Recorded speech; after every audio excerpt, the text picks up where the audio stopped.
Hi, welcome to Debro TV. So today we're out on Lake Moultrie out in South Carolina.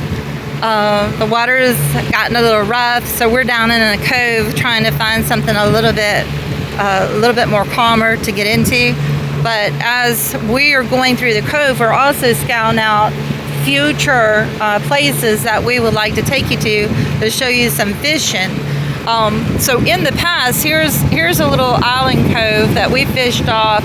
We were very successful in catching some bass, some crappie, and in fact some pretty darn good big head cat.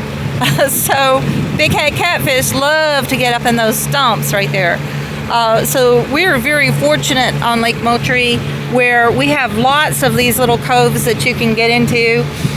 One of the things that we love and what drawn us to our bass tracker Classic XL for the 2024 boat was the fact that we could get into some very shallow areas to fish. So right now we're just doing a slow speed through here. We're still getting to know our boat, and in fact, this is the first time we've had the boat out in the water here. There's not too many birds out here today. Usually we can kind of gauge the fishing on the bird activity. There's a lot of rockfish out here. In the past, we've chased the birds which are chasing the rockfish and had some pretty successful fishing days. We're fortunate where there's not a whole lot of boat traffic out here just because the water is a little rough. Last night there was a huge storm, so the water is also high right now in the lake area. But it's all over. It's a good day right here. And see those grass bed right here? That's a huge area of a grass bed. I know that thing has got to be full.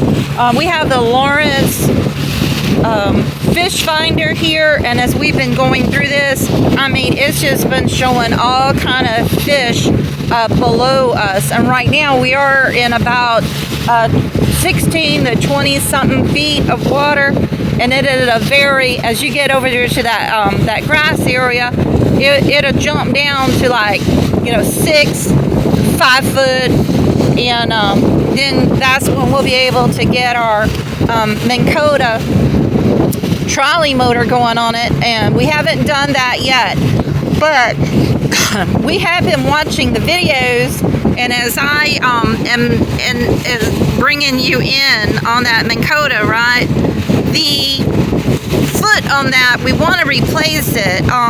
The foot has that gap where if you do get into a lot of weeds, right, you got to be mindful of that because you don't want the weeds to get tied up into the motor portion of it. You have to make sure that you keep it clean. But they do have another foot that you can get. It's a propeller. I call it foot. It is a propeller, and it will definitely cut through a lot of weeds. And it's more of a sleeve on it, so you really don't have that gap. So that is one of the purchases that we want to switch out on that. The other part is, I'm saying I really am loving our seats on this boat. Here is what the back of this particular seat looks like. I like it because when we put the extension up on it, right, look at the locks of that top seat, and it snaps right into the framework of it. So if you are a larger person or you're moving around in that seat, the seat does provide a lot of comfort. It's the same seat that I'm sitting in now on the passenger side of the boat. Even though we're going through some kind of rough water here, you're not feeling that the whatever the boat isn't taking, the seat cushion is definitely taking. And the padding on this is really nice, and it covers the entire the back cushion, the back part of the support of the back. It is definitely supplying some good support, so the chairs that you're sitting in does not feel flimsy. They feel of good quality. Now, one thing I don't like about it is these seats have hinges on them. So it's a complete hinge set all the way across it, which means that if you ever need to replace the seat, or the seat does get broken, you would have to replace an entire seat. It's not just a simple, you can, push the seat down in one of the support holes. This is actually a little bit more involved than that.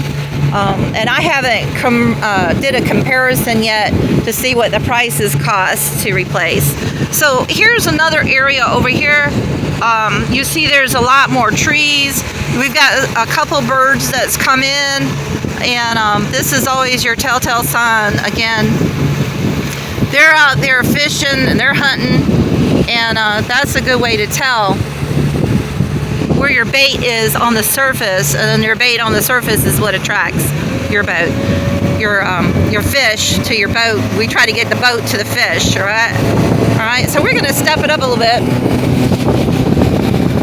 I'm liking the way the water is pushing off on the bottom of this boat.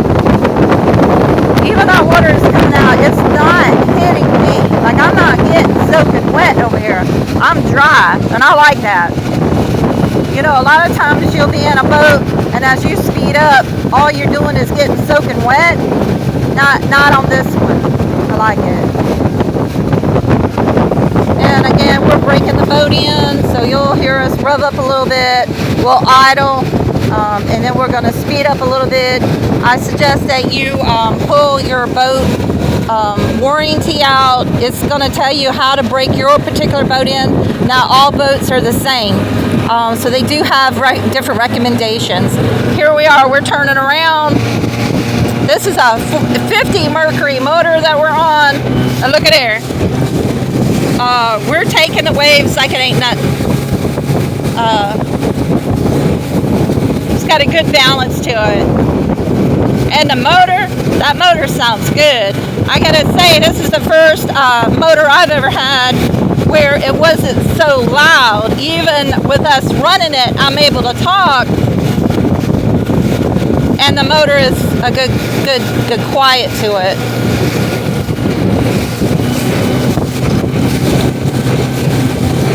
Now that's the hull of the boat. We're going through. Look at there. It's got some good control on it. The motor, you only have to turn a little bit on the steering.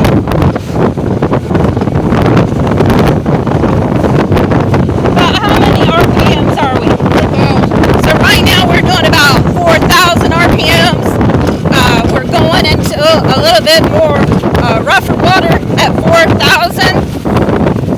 Slow it down a little bit. There we go. Hear that motor coming around? It's nice and quiet. It'll get you there. It'll get you there, and it'll get you back. Okay, we're going to rev it up a little bit. Here we go again.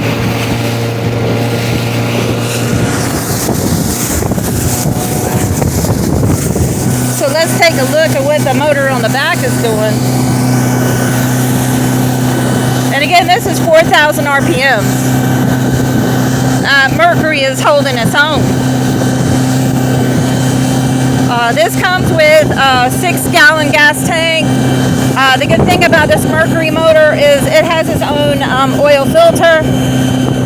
So basically, not a whole lot there that you have to upkeep. Just make sure you keep the gas in it. Make sure you change the oil when you're supposed to. Make sure you change the water filter when you're supposed to. Regarding, look at there, that looks good back there. motor is, and there's 2 of us in the boat right now. Here he goes. He's checking the control again. The way the boat responds to any type of turns. Okay, we're slowing it down a little bit. Look at that motor. Look at there. It's good response time. I'm going to turn it around a little bit. Make it a little U-turn.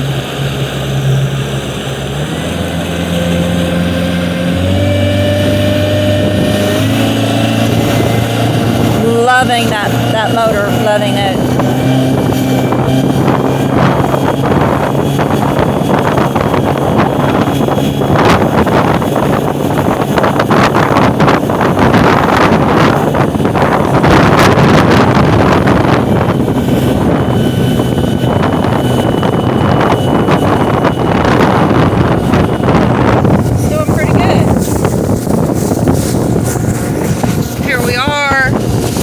An idea what the water looks like again. And again, we're out here, we're trying to break the motor in. We're following what the manufacturer's warranty says, the instructions. On our particular boat, it says we have like a 2-hour break-in, and every 10 minutes, you know, we'll change our RPMs from like 2,000, we'll bump it up to 4,000, just the way that we were instructed to do. But that's on our particular boat.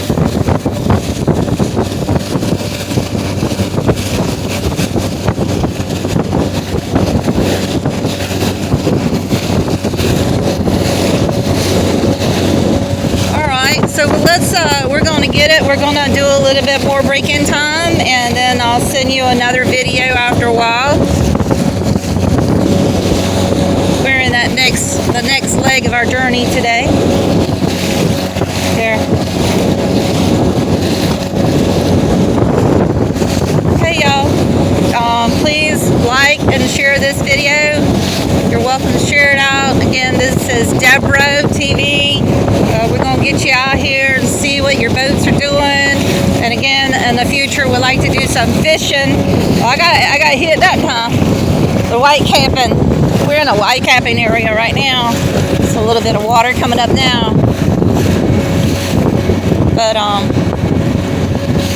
like to touch back out with y'all in the future. Like I said, do some fishing, do a little bit more reviews on the boat as we get out here, and the longevity of our boat as we grow with the boat ages. But thank y'all. Have a wonderful day.